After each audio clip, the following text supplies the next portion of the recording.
দু পিস কিন্তু রূপচাঁদা মাছ নিয়েছে। আর কত সুন্দর, মানে আমি বড় বড় করে কিন্তু পিস করেছি, ছোট ছোট কিন্তু করিনি। নমস্কার বন্ধুরা, আপনারা কেমন আছেন? শুভ সকাল।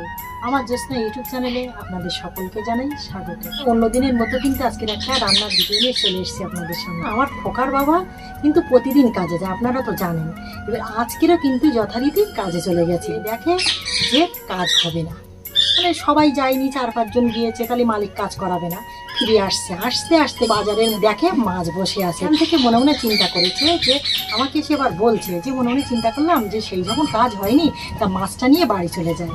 তা দেখুন বন্ধুরা, মাছটা নিয়ে এসেছে খোকার বাবা। দেখুন হেভি মাছ, দেখুন 2 পিস কিন্তু রূপচাঁদা মাছ নিয়েছে। আর কত সুন্দর, মানে আমি বড় বড় করে কিন্তু পিস করেছি, ছোট ছোট কিন্তু করিনি। কেননা যেহেতু আমরা কিন্তু 3টি মানুষ, তাহলে মেলা বড় ছোট করার কোনো প্রয়োজন আসে না। এতে তো দেখুন এই মাছটা আমি কেটে নিয়েছি, আর সাথে কিন্তু আমি কুমড়ো আলুটাও কেটে নিয়েছি এই মাছের সাথে।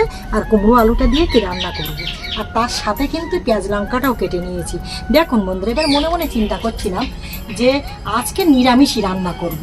এবার যেহেতু খোকার বাবা মাছ নিয়ে এসেছে, তাহলে আর নিরামিষ এখানে প্রশ্নই ওঠে না। তাতে কিন্তু আমি কাঁকরোল আর আলুটাও কেটে নিয়েছি, কেননা কাঁকরোল আলুটা কিন্তু ভাজা করব। দেখুন আলুগুলো কিন্তু আজকে ছাড়িয়ে দিয়েছি, কেননা যেহেতু আমার খোকার বাবা আগের দিন বলেছে যে দেখো আলুগুলো ওই আস্ত খোলা দিলে কিন্তু খুব একটা ভালো লাগে না, টেস্ট হয় না, তুমি কিন্তু একটু ছাড়িয়ে ভাজা করবে, দেখতে হেভি টেস্ট না হবে।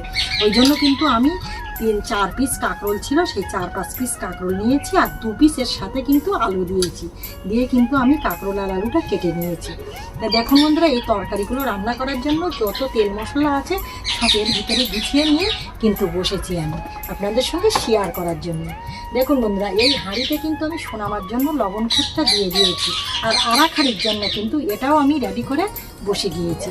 দেখুন হয়তো আপনারা মনে মনে চিন্তা করবেন যে ভিডিওই প্রতিদিন এই কথাটা বলে। কেন বলি জানেন, মানে আমার রান্না করার আগে কিন্তু আমার সোনামার খাওয়ার জন্য আয়োজন করতে হয়। মানে গোমাতা মানে কি, তারা একটা ভগবান, তাদের খাবারটা আগে জোগাড় করতে হয়, তারপরে যেয়ে কিন্তু আমাদের খাওয়াটা। তো দেখুন বন্ধুরা, এই উনুনে কিন্তু আমি কড়াটাও বসিয়ে দিয়েছি, এখনও কিন্তু জালটা জ্বালিনি, কাঠ দিয়ে কিন্তু রান্না করবো। দেখুন কাঠ কুটো সব কিন্তু আমার খোকার বাবা গুছিয়ে দিয়েছে। আর দেখুন বন্ধুরা, আপনাদের সঙ্গে আর বলবো কি, সত্যি মানে আমার যে ভিডিওগুলো আপনারা দেখছেন এইটাই আমার খুবই ভালো লাগছে। আমার ভিডিওগুলো যে আপনারা ভালোবাসেন, আমাকে ভালোবাসার দরকার নেই, আমার ভিডিওগুলো ভালোবাসেন, তাহলে কিন্তু আমার খুবই ভালো লাগে। দেখুন বন্ধুরা, আগের জীবনে কিন্তু আমার সাথে আপনারা ছিলেন, আর এখনও কিন্তু আছেন, আর সামনের জীবনেও কিন্তু থাকবেন। দেখুন বন্ধুরা, তাহলে মেলা কিছু বলবো না, তাহলে কি কি আয়োজন করেছি সেটা আপনারা দেখুন। এই দেখুন, এই রূপচাঁদা মাছ দিয়ে আর কুমড়ো আলুটা একসাথে কিন্তু রান্না করবো আজকে। আর দেখুন এই কাঁকরোল আলুটা কিন্তু কেটে নিয়েছি, আর এই তরকারিতে দেওয়ার জন্য কিন্তু লঙ্কা পেঁয়াজও কেটে নিয়েছি সাথে। তা দেখুন, তাহলে আর মেলা কিছু আপনাদের সঙ্গে বলবো না। যদি ভিডিওটি ভালো লেগে থাকে অবশ্যই লাইক কমেন্ট শেয়ার করবেন, আর কমেন্ট করতে ভুলবেন না আপনারা, আর একটা লাইক দেবেন। পরবর্তী ভিডিওয় অবশ্যই দেখা হবে মন নিয়ে।